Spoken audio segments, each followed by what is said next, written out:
दीवार पर टंगी सास। पंजाबी में कहावत है, सास चंगी होवे या ते दीवार ते टंगी होवे। संगीता की शादी भी एक ऐसे ही घर में होती है जहां उसकी सास दीवार पर टंगी होती है। ससुर और पति शादी के पहले दिन उसे सास के फोटो के सामने ले जाते हैं, जहां ससुर जी कहते हैं, बेटा बेटा संगीता, ये तुम्हारी सास थी, बहुत नेक और भली, लेकिन थोड़ी गुस्सैल थी। गुस्सा आने पर सब तहस नहस कर देती थी, पर अब ये इस दुनिया में नहीं है। हाँ संगीता, माँ होती तो तुम इनकी कोई बात टाल नहीं सकती थी, वरना तो माँ घर में भूचाल ले आती। संगीता मन में खुश होती है कि अच्छा है कि ऐसी औरत अब इस घर में नहीं है, लेकिन दिखावे के लिए वो जैसे ही सास की फोटो के सामने हाथ जोड़कर खड़ी होती है, ये क्या? सास उसे देखकर मुस्कुराने लगी। संगीता आंखों को मलकर एक बार फिर से देखती है, लेकिन फिर सास के चेहरे का भाव, भंगिमा यानी एक्सप्रेशन बिल्कुल बदले होते हैं। वो अपने पति और ससुर को कहती है, माँ की तस्वीर तो स्माइल कर रही है। ना ना बेटी, ये कैसे संभव है? जरूर तुम्हें कोई गलती हुई होगी, ऐसा कैसे हो सकता है? लगता है तुम शादी की सारी फॉर्मेलिटी करते करते थक गई हो, तुम्हें आराम की जरूरत है संगीता। खैर, सारे संगीता की बात को इग्नोर कर कमरे में चले जाते हैं। वैसे सास की फोटो पर एक्सप्रेशन एक के बाद एक बदलते ही रहते हैं।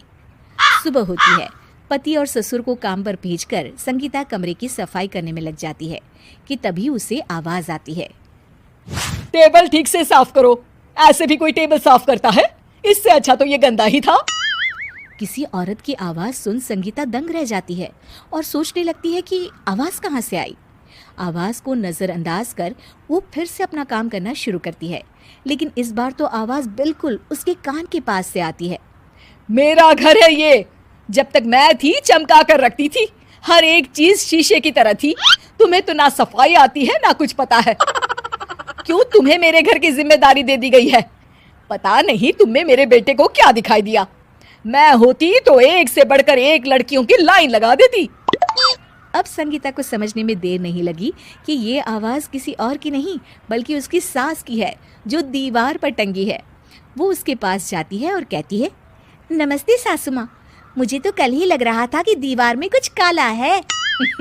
वो दीवार नहीं, दाल होती है पगली। सही पकड़े हैं सासू माँ। तो क्या हो गया आपको जो आप यहाँ भी चैन से नहीं बैठी हैं?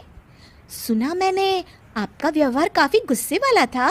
चुप रह तू, ज्यादा बकर बकर ना कर। घर का काम करना तो आता नहीं, आई है मुझसे बहस करने। हाँ देखिए सासू माँ, मैं आपसे साफ साफ कह देती हूँ, मुझसे पंगा लेने की कोशिश मत करिएगा।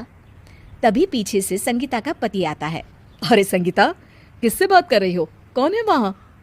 संगीता की सास की फोटो फिर से पहले जैसी हो जाती है। आपकी माँ से कह रही थी कि मुझे काम करना आता।